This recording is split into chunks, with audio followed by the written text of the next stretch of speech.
Tinding banat sa sikmura ni Japet. Napahiga na lang at namilipit. At ito nga ang bawi. Grabeng impact. Maging si Brownlee nahawa at ibang teammates halos di na mapigilan. At bago nga ang lahat, baka naman po pwedeng makahingi ng isang subscription para sa ating channel or paki-follow na rin po kung nagustuhan nyo ang ating mga basketball update. At kung ito na may makakabigat para sa inyo, kahit isang like and share na lamang po. Maraming salamat po. Tapatang Barangay Ginebra kontra San Miguel Beermen sa Game 3 ng semifinals this 49th season ng PBA Governors Cup.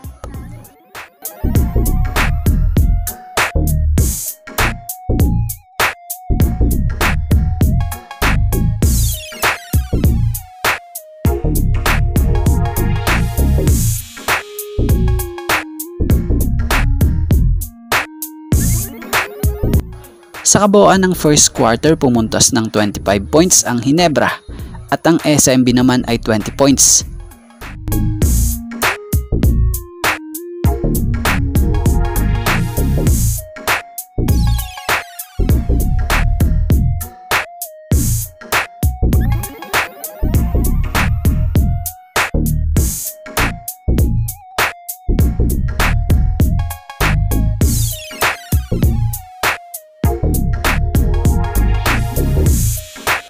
Sa kabuuan ng second quarter, pumuntos ng 29 points ang Ginebra at ang SMB naman ay 25 points. Kaya natapos ang first half, tanga ng Ginebra ang kalamangan sa score na 45-54 na kung sa ay pinangunahan ni JB ang scoring na may 16 points na.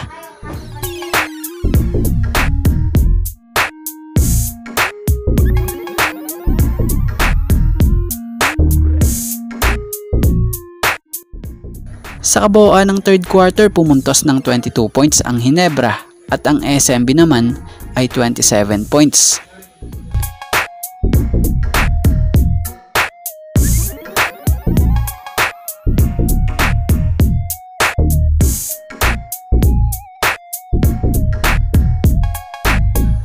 Sa kabuuan ng fourth quarter, pumuntos ng 23 points ang Ginebra at ang SMB ay 22 points. Kaya sa huli, natapos ang laro kung saan nakuha ng Ginebra ang panalo na kung saan lamang na nga po ang Ginebra sa seryeng ito. At sa laro ngang ito, pinangunahan ni Justin Brownlee ang Ginebra na kumamada ng 30 points, 9 rebounds, and 3 blocks.